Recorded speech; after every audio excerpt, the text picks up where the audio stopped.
Hi எல்லாருக்கும். இன்னைக்கு தக்ஷுக்கு வந்து கேரட் பீன்ஸ் வச்சு தான் வந்து செய்ய போகிறேன் சாதம்.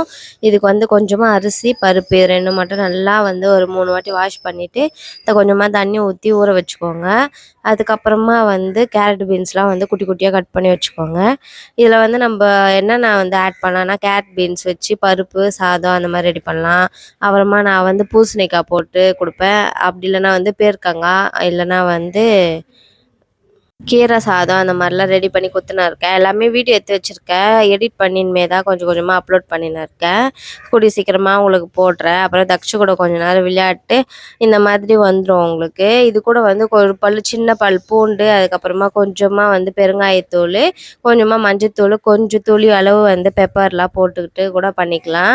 நான் வந்து ஃபஸ்ட் டைம்ன்றதால இந்த மாதிரி கொடுத்தேன். அதுக்கப்புறமா வந்து அதில் ஆட் பண்ணி தான் இப்போ குத்துன்னு இருக்கேன். எப்பயுமே வந்து எல்லாத்துலேயுமே வந்து கொஞ்சம் கொஞ்சமாக வந்து நெய் வந்து ஆட் பண்ணியிருக்கேன். நெய் வந்து அவனுக்கு ரொம்பவே பிடிச்சிருக்கு. வாய்ஸ் வந்து கொஞ்சம் கோல்ட் ஆகிட்டுருக்கு, அதனால தான் இந்த மாதிரி இருக்குது. இந்த மாதிரி ரெடி ஆன அப்புறமா தண்ணிலாம் ட்ரை ஆன அப்புறமா நல்லா மசிச்சு அப்படியே ஊட்டி விட்ருங்க.